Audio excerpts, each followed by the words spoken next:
പീലാത്തോസിൻ്റെ മുമ്പിൽ നിൽക്കുന്ന ഈശോയാണ്. ഈശോയുടെ സ്റ്റാച്ചു ആണ് നമ്മളിവിടെ കാണുന്നത്. അതിൻ്റെ തൊട്ട് സൈഡിലായിട്ട് മാതാവിൻ്റെ മടിയിൽ കിടക്കുന്ന ഈശോയെ നമ്മൾ കാണുന്നു.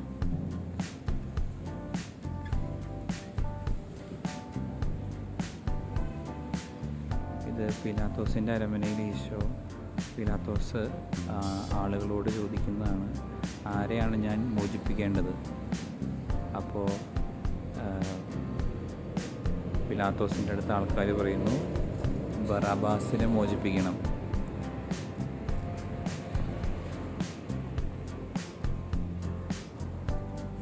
അതുപോലെ യൂദാസ് ഈശോയെ ചുംബിക്കുന്നതിൻ്റെ ഒരു ദൃശ്യാവിഷ്കാരമാണ് നമ്മളിപ്പോൾ കണ്ടുകൊണ്ടിരിക്കുന്നത്.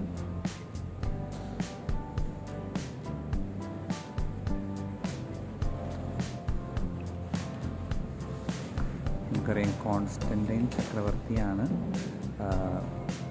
മതസ്വാതന്ത്ര്യം ക്രിസ്ത്യാനികൾക്ക് നൽകുന്നത്. അപ്പോൾ അതേ തുടർന്ന് കോൺസ്റ്റന്റൈൻ ചക്രവർത്തിയുടെ അമ്മ ഹെലേന രാജ്ഞി കുരിശിൻ്റെ തിരുശേഷിപ്പ് കണ്ടുപിടിക്കുന്നു. അപ്പോൾ അങ്ങനെ കുരിശിൻ്റെ തിരുശേഷിപ്പ് കണ്ടെത്തുകയും അത് റോമിലേക്ക് കൊണ്ടുവരികയൊക്കെ ചെയ്തിട്ടുണ്ട്. അപ്പം അതുപോലെ തന്നെ പീലാത്തോസിൻ്റെ അരമനയിലേക്ക് ഈശോ നടന്നു കയറിയ സ്റ്റെപ്പാണ്. അതവിടെ നിന്ന് അവരിവിടെ കൊണ്ടുവന്ന് സ്ഥാപിച്ചിരിക്കുകയാണ്. അപ്പോൾ എല്ലാ ദിവസവും തന്നെ ഒരുപാട് വിശ്വാസികൾ പ്രാർത്ഥനയോടെ കയറുന്ന ഒരു സ്റ്റെപ്പാണ് ഈശോ നടന്നു കയറിയ സ്റ്റെപ്പ്. ഇതിൻ്റെ മുകളിലും ഇരു സൈഡുകളിലുമായിട്ട് ഈശോയുടെയും ശിഷ്യന്മാരുടെയും പഴയ നിയമവും പുതിയ നിയമത്തിലെയും സംഭവങ്ങളൊക്കെ വിവരിക്കുന്ന കാര്യങ്ങളൊക്കെ ചെയ്തിട്ടുണ്ട്. ഒരുപാട് വിശുദ്ധരും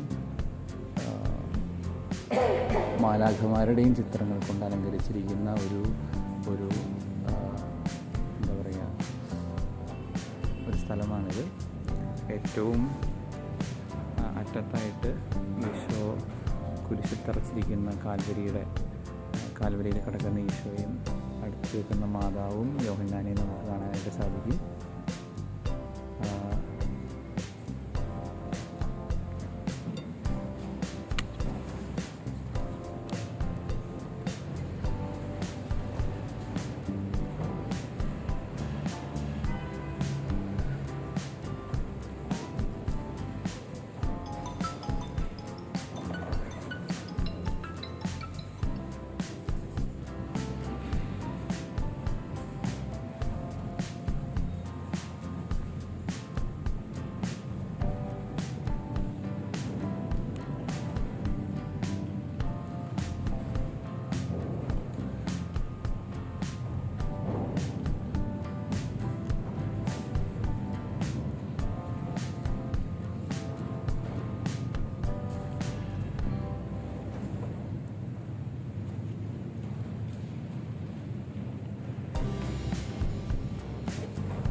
ഇതാണ് നാവിഗേഷൻ.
ഇത് പത്രോസ്ലിഹായെ തല കീഴായിട്ട് കുരിശിൽ ആ ഒരു ചിത്രീകരണമാണ് നമ്മളിവിടെ കാണുന്നത്.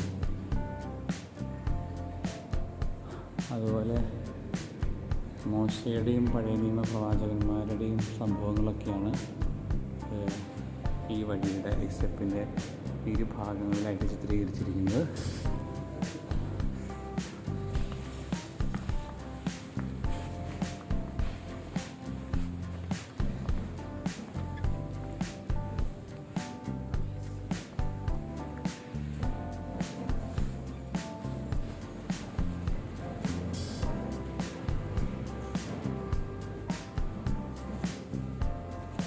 നമ്മുടെ പാപങ്ങൾക്ക് വേണ്ടിയിട്ടാണ് അവിടുന്ന് കുരിശിൽ തറച്ചത്, അവിടുത്തെ കുരിശിൽ തറച്ചത്.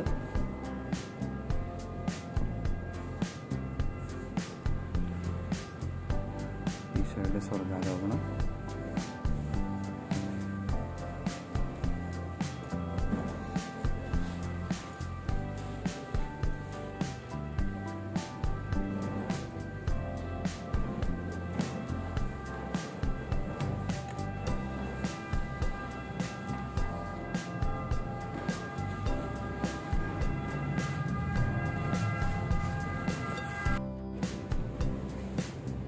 തോട്ടത്തിൽ പ്രാർത്ഥിക്കുന്ന ഈശോയുടെ മനോഹരമായിട്ടുള്ള ഒരു ശില്പമാണ് നമ്മളിവിടെ കാണുന്നത്. അതുപോലെ തന്നെ തൊട്ടടുത്തായിട്ട് 9-ാം പിയൂസ് മാർപ്പാപ്പയുടെ ഒരു സ്റ്റാച്ചു നമുക്ക് കാണാനായിട്ട് സാധിക്കും.